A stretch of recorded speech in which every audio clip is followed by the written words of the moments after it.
los conductos paramesonéfricos de Müller, que eran los responsables de justamente la formación de todo lo que tiene que ver con conductos como trompas de falopio, útero, cuello de útero y la porción cefálica de la vagina.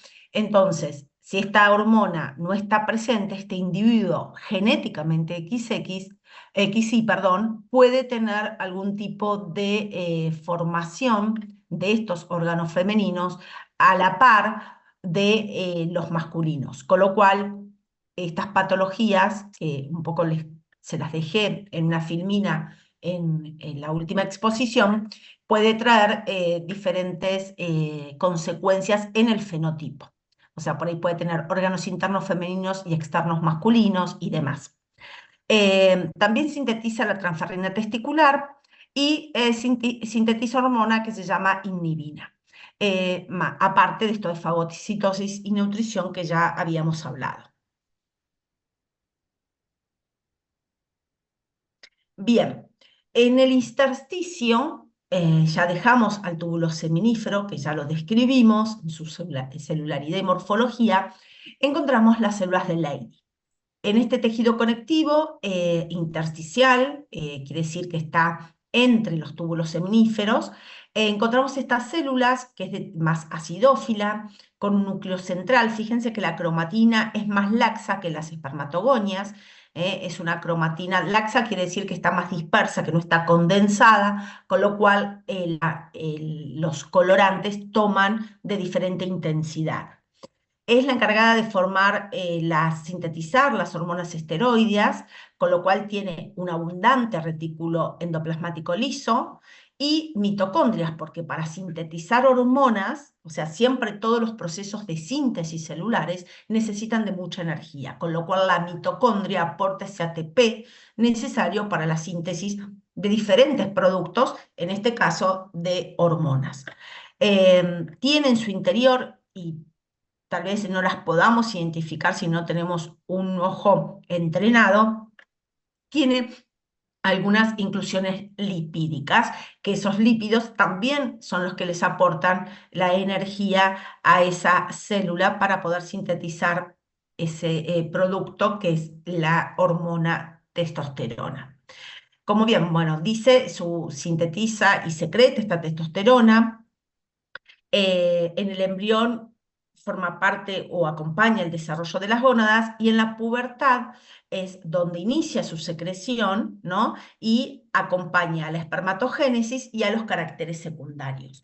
¿Qué son los caracteres de secundarios? Bueno, es el desarrollo prominente del cartílago en el cuello llamado nuez de Adán, en el vello púbico, el vello axilar, en la musculatura, en la pubertad empieza a desarrollarse, ¿no? Todos diferentes, el vello facial, ¿no? Más prominente que en la persona genotípicamente XX. En la X, y la testosterona actúa sobre estas células receptoras de esa hormona a nivel sistémico y produce estos cambios que son típicos y observables en la pubertad. Bueno, cuando hablamos y ahora dejamos a las células de Sertoli, a esta célula intersticial, que es la célula de Leydig, y pasamos a un poco a ahondar en esta espermatogénesis y en las células que forman parte de ella, recordemos, si esta es la membrana basal con esas células mioides, contráctiles, encontramos luego de la membrana basal y apoyada sobre ella, aparte de las células de Sertoli, que son estas en color rosado que ustedes ven aquí, encontramos las primeras células germinales o las primeras células que van en el futuro a ser los espermatozoides, que son las espermatogonias. Estas espermatogonias se dividen por mitosis. Recuerden que tienen 46 cromosomas todavía, entonces estas células se comportan como células somáticas en ese sentido de que se dividen por mitosis. Si no, como en cada eyaculación habría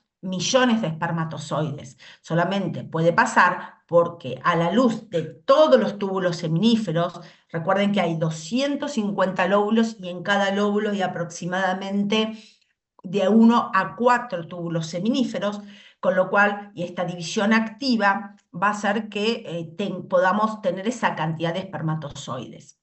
Se pueden dividir estas espermatogonias según la observación y la clasificación con microscopía electrónica y en estudios científicos en espermatogonias de tipo A, más oscuras, en espermatogonias de tipo A claras y después espermatogonias de tipo B, que tiene un núcleo más redondeado y que se encuentran más basales. Con esta diferenciación, ustedes van a encontrar en los libros una descripción muy amplia sobre las características histológicas de cada una de estas variedad de espermatogonias. Al alcance de esta clase y de esta materia no podemos especificar sobre cada una de las células porque el contenido no sería correcto para la cantidad de horas que tenemos de clase, pero que ustedes si están interesados y toman los libros, porque en definitiva para el examen final van a tener que recurrir a ellos para ampliar la información que nosotros les dejamos, entonces pueden ampliar sus conocimientos sobre estas espermatogonias. Luego de estas espermatogonias, empieza cada una de ellas a comenzar este ciclo reduccional que comienza con la meiosis, ¿no? Entonces, esta meiosis, que su resultado va a ser que desde cada espermatogonia, espermatocito primario y secundario, salgan o se produzcan 4 espermatozoides con las características morfológicas que ya conocemos para luego pasar a una etapa de espermiogénesis o espermiación, que ya hablamos anteriormente de esto, y concluir la espermatogénesis en sí. Luego ese espermatozoide, para poder fecundar, tendrá que madurar y capacitarse. Pero en esta espermatogénesis, la primera etapa sería la mitosis de esas células de 46 cromosomas, luego la meiosis, y con lo cual se produce la reducción en el número de cromosomas a 23, y luego la espermiación o espermiogénesis, que son las etapas, la última etapa que pasa en el testículo el espermatozoide. Para un poquito hacer un resumen de lo que charlamos hasta ahora, recuerden, ¿no?, que este testículo estaba rodeado por esa túnica albuginea, que también sobre él y en un contacto directo estaba el epidídimo, y que si nosotros tomábamos una porción de un túbulo seminífero, encontramos este epitelio estratificado formado por células de la serie espermática y a su vez también por células de Sertoli que aquí se ven. Y aquí les hace un resumen. Esta diapositiva es muy resumida, pero resume lo que hablamos hasta recién con respecto a esta espermatogonia diploide que se encontraba cercano a la membrana basal, este espermatocito primario, en el cual se encuentra en profase de la meiosis 1, luego la primera división meiótica reduccional, se separan dos células también que van a tener distintos contenido cromosómico, y una segunda división meiótica, hablo en distintos porque se separan, y después una segunda división meiótica donde vamos a encontrar los 4 cromosomas con 23, los 4, perdón, espermatozoides con 23 perdón, estoy haciendo un lío bárbaro de nombres por apurada, así que volvamos un poquito. Entonces, tenemos la espermatogonia que sufre las mitosis, que ya habíamos hablado, 46 cromosomas, la primera división meiótica, que ya vamos a tener dos productos de tipo haploide, o sea, con 23, y luego una segunda división meiótica que mantiene la haploidía, y como resultado, tendremos 4 espermatozoides con 23 cromosomas cada uno, o sea, haploides cada uno de ellos. Luego recuerden que se produce la espermiación, en la cual estos espermatozoides ya son liberados a la luz, ¿no?, del túbulo seminífero y van a seguir su camino hacia el exterior.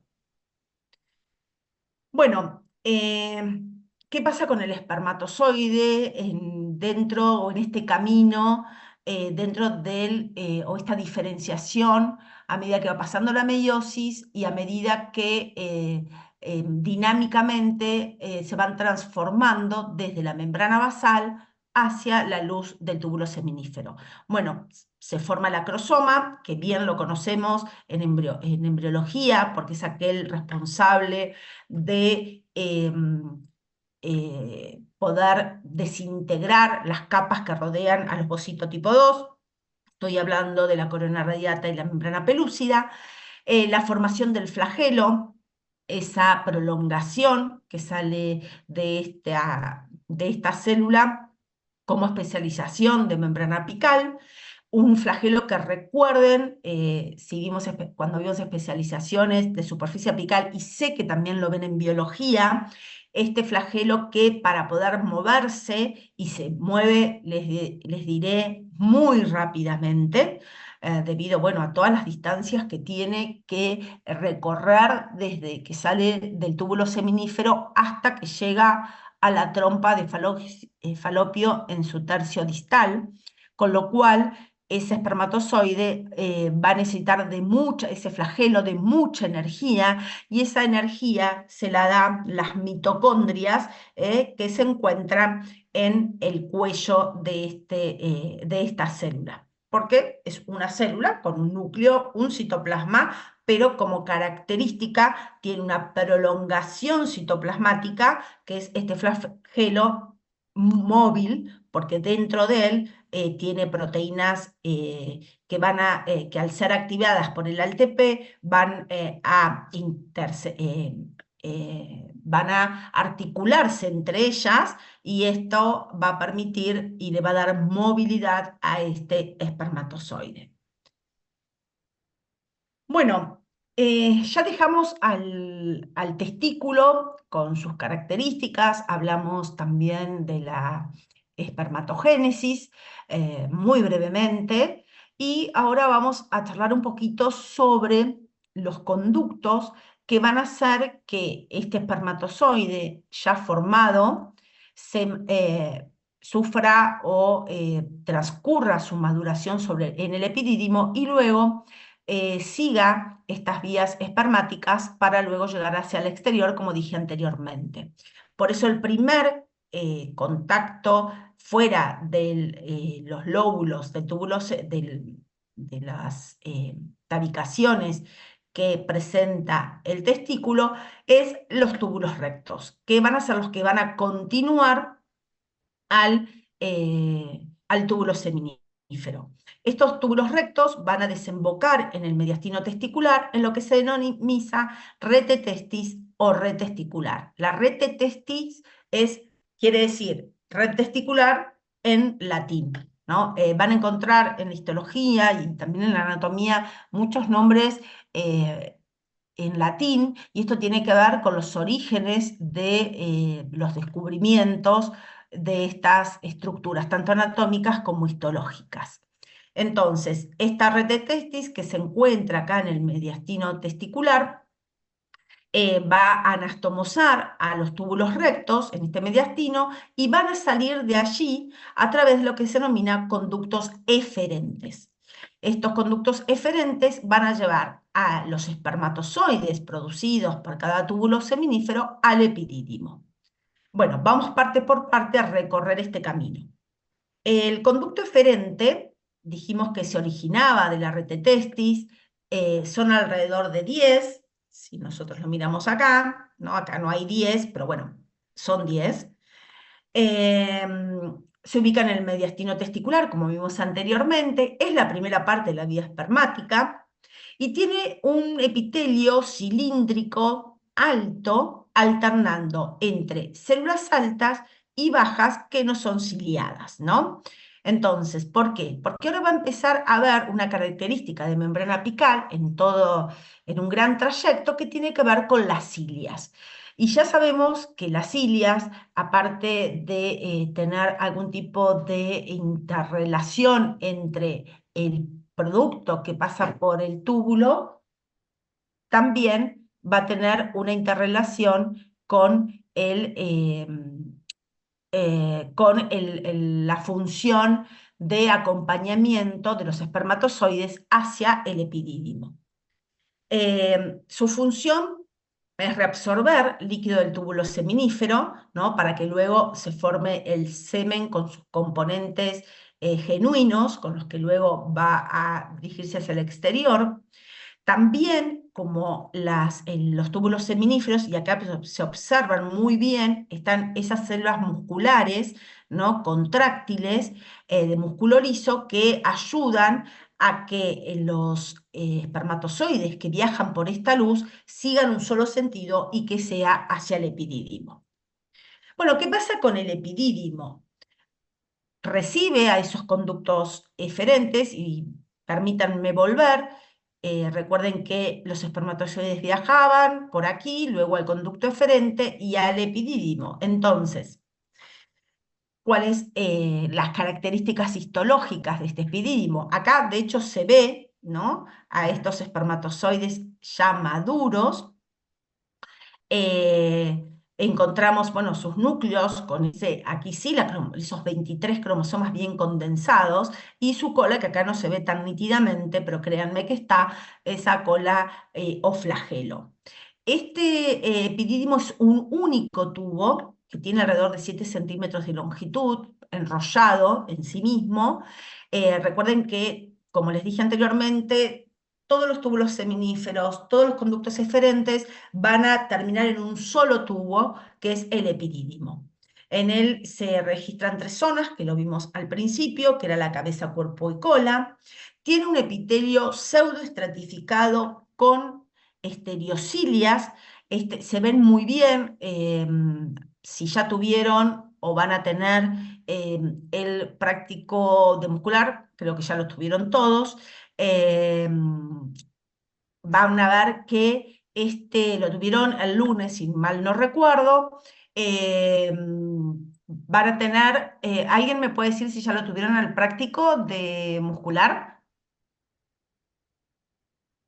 De músculo fue el número No, 3 perdón, hace... de masculino, quise decir. Sí, fue la semana pasada. Perfecto. Entonces, justamente habrán observado en los preparados de epidídimo que encuentran, es un epitelio pseudoestratificado bien característico. Acá hay unas células de tipo basal. Estas células basales son las que luego reemplazan a las células más superficiales. Ese epidídimo con las células que todas apoyan sobre la membrana basal y no todas llegan a la superficie. Y esa característica, esos flecos, ¿no?, que salen de la zona apical de cada célula, que son las estereocilias. Son bien largas, bien características de este epitelio y de este órgano. Y también, como lo mismo, o sea, en toda la vía espermática van a encontrar una gran presencia de músculo liso, obviamente contráctil, que se acompaña y lleva a los espermatozoides en un solo sentido. Acá hay una diferenciación entre el conducto eferente y epidídimo, y principalmente son todas luces, pero lo que nos llama la atención es la organización de los epitelios, ¿no? Un epitelio que dijimos acá en un epitelio cilíndrico alto, con algunas células más bajas y más altas, por eso se ve como irregular, y en este caso son células muy parejitas, pseudoestratificadas, con sus núcleos tendiendo a basal, ¿sí? Fíjense que en la parte apical prácticamente no se ven núcleos, sino que todos tienden a apoyarse sobre la membrana basal. Luego del epidídimo, cuya función es la maduración del espermatozoide, de ello hablamos en las primeras clases de embriología, antes de ver fecundación, por eso no voy a nuevamente hablar del tema. Tenemos el conducto deferente. Este es un conducto genital, obviamente extratesticular. Ya salimos del testículo o de la zona circundante al testículo. Si recuerdan, una de las primeras filminas que mostré, el testículo en forma oval, el epidídimo estaba apoyado sobre el testículo, y ambos en el escroto, en esa bolsa que se encontraba suspendida fuera de la cavidad abdominal e inguinal. Con lo cual, este conducto deferente es un conducto genital extratesticular, está por fuera de la zona del testículo, tiene una mucosa, ¿no? Si esta es la luz central, ¿qué nos llama la atención acá? Es esta gran eh, capa de músculo liso, ¿verdad? Tiene una luz central, una luz que es estrellada, con un epitelio pseudoestratificado, ¿sí? Con su lámina propia, y una muscular que justamente es la encargada de contraerse nuevamente para poder llevar los espermatozoides hacia las diferentes vías que quedan. Es muy amplia, obviamente de músculo liso, y está en diferentes presentaciones, como una interna longitudinal, una media circular y otra externa longitudinal. Esto lo que hace es que puede dar esta contractibilidad del músculo liso en un solo sentido hacia, nuevamente comentarles, la vía espermática que queda a recorrer. Es el segmento más largo de la vía espermática, se continúa, o sea, comienza desde la cola del epidídimo y va a ascender porque esto, como dijimos anteriormente, y voy a volver, si me lo permiten, aquí, esta región que va a ser el deferente, sale de todo lo que es el escroto y la vía espermática intratesticular y empieza a recorrer la cavidad pélvica y cómo llega a esa región, llega a través de lo que se denomina como conducto espermático, ¿no? Ese conducto espermático o cordón espermático es donde, aparte de vasos sanguíneos, pasa también este conducto deferente. Su región más distal, que es a la altura de la vejiga, se dilata en una forma que se denomina ampolla y ahí ese conducto deferente va a recibir el producto de síntesis o de secreción de la vesícula seminal.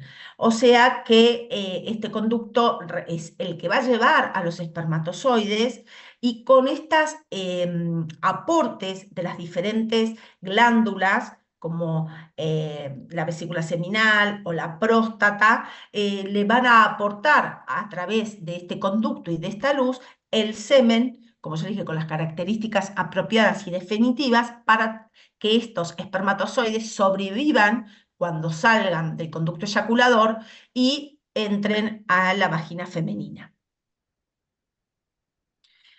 Aquí un poquito de lo que estaba hablando recién, que tiene que ver con lo que hablábamos, ¿no? Esta es el escroto, ¿no? Esta bolsa de piel por fuera de la cavidad inguinal y la cavidad abdominal y pelviana del hombre, y rodeado este testículo por el epidídimo, que charlamos recién, y el conducto deferente. Dijimos también que este conducto era el más largo y que era el que tenía una gran capa muscular a su alrededor que hacía que los espermatozoides asciendan, porque de alguna manera esto es contra la gravedad, con lo cual, para que el espermatozoide haga, perdón, todo este recorrido, tiene que haber una capa muscular muy importante que sostenga esa contracción en un solo sentido.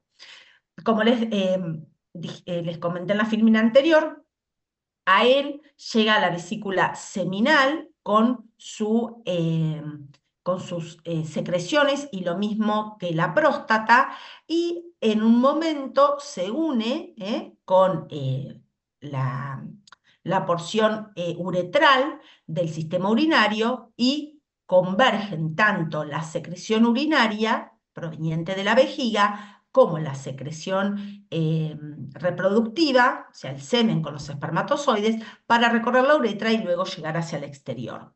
Esta vesícula seminal que vemos acá, y aquí estamos viendo una representación de su histología, es de forma tubular, ¿no? Como se observa aquí, alrededor mide de 15 centímetros, tiene un epitelio pseudoestratificado cilíndrico y es la encargada de secretar nutrientes como la fructosa, las prostaglandinas como defensas del espermatozoide ante cualquier microorganismo que puede llegar hasta allí, aminoácidos y ácido ascórbico. Y obviamente, como dijimos, el músculo liso ayuda a todo tanto semen como espermatozoides, o este semen que contiene los espermatozoides, a recorrer en un solo sentido el canal eyaculador. Por eso, esta vesícula seminal también tiene una importante capa muscular, de músculo liso siempre estamos hablando, que se contrae en la eyaculación. Otra de las glándulas anexas es la próstata. La próstata tiene un significado no solo importante en la formación del semen y para nutrir y para acompañar a los espermatozoides hasta la salida al exterior, sino también tiene una gran importancia clínica, ya que su inflamación es una señal o un control si esta inflamación se produce o no en los hombres a partir de los 50 años aproximadamente.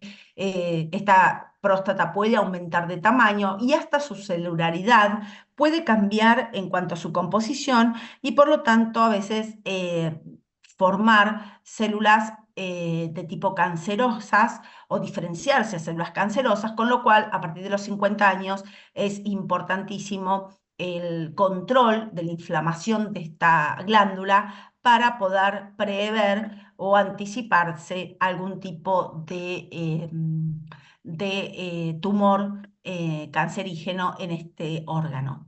Esto se puede hacer a través de lo que es tacto rectal, que lo hace el proctólogo, y también a través de análisis clínicos de laboratorio, donde lo que se dosa es el antígeno prostático, el famoso PSA.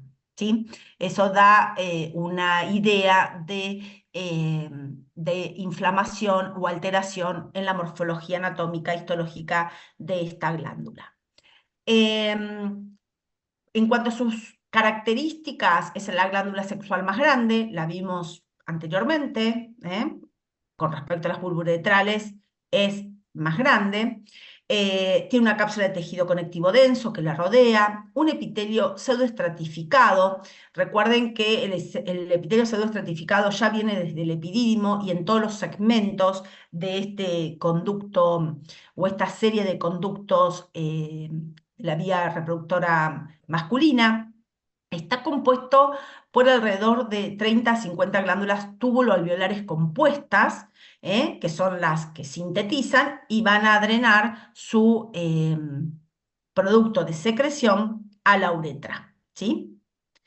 Bien, estas patologías asociadas que ya las comenté, en la luz se encuentran estas estructuras que se ven muy bien al microscopio óptico, que seguramente ustedes lo vieron, que se llaman calcaforitos, que son cuerpos de tipo amiláceos. Estos son característicos de la próstata y si les toca un preparado de próstata lo van a poder encontrar cuando tengan que rendir. Tiene células musculares, por supuesto, como para sostener y contraerse y que el producto de secreción o de síntesis pueda secretarse. ¿Y qué secreta esta glándula? Bueno, ácido cítrico, fosfatasa ácida, fibrinolicina, antígeno prostático y enzimas proteolíticas. O sea, todo esto hace a la composición del semen y esa composición es importante para que luego el espermatozoide que es transportado por el semen, en el momento que entra al canal vaginal y luego al útero para que los espermatozoides lleguen a la trompa de falopio, les dan la nutrición, la resistencia, les da factores anticoagulantes, les da factores protectores para que ese espermatozoide pueda lograr, o al menos unos cientos de ellos, a encontrarse con el ovocito tipo 2. Otra de las características también de este glándula anexa, este producto de secreción, mantiene un pH ácido que, bueno, tiene que ver un poquito también con este pH ácido para poder sobrevivir de alguna manera. Si bien no es tan ácido como el pH de la vagina, neutralizarse de alguna manera y poder viajar hacia su función, que es la de todo esto que estuvimos explicando, que es la de la reproducción.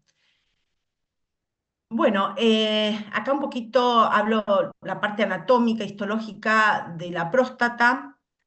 Con respecto a las relevancias clínicas, esto ya lo conté, un poquito me adelanté, se los dejo como para que lo tengan. Seguramente cuando vieron un aparato reproductor masculino en anatomía también lo repasaron, pero bueno, se los dejo como para que ustedes puedan indagar un poquito más en el tema.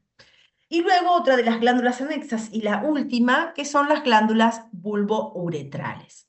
Esas válvulas uretrales son las glándulas de Cooper, las glándulas de Littré, y son glándulas que su función es producir mucina, y esa mucina lo que hace es neutralizar la acidez de la uretra. Recuerden que la orina tiene un pH ácido, con lo cual le confiere a la uretra esa acidez. Entonces, para que esa acidez no, de alguna manera, interfiera en el semen y en los espermatozoides, esa mucina ayuda y es la responsable de que el semen tenga una consistencia gelificada, o sea, una consistencia en forma de gel. Esto y rapidito fue un poquito lo que les quería comentar de histología y ahora mismo vamos a empezar con embriología del aparato reproductor masculino. No va a alcanzar este tiempo, así que los voy a invitar a que se preparen un matecito mientras yo les voy a comenzar un poquito con embrio, pero luego cuando se corte, tómense 5 minutos para un mate, para un café, al ir al baño y seguimos. Profe, Sí, escucho ah, mientras. Sí, sí, sí. una compañera me mandó por mensaje que les recuerda que suba el power de plegamientos, que aún dice que no lo subió. Ay, sí, sí, listo, listo, listo, lo hacemos. Sí, sí, ya. Que ya me lo venían pidiendo y yo, la verdad, me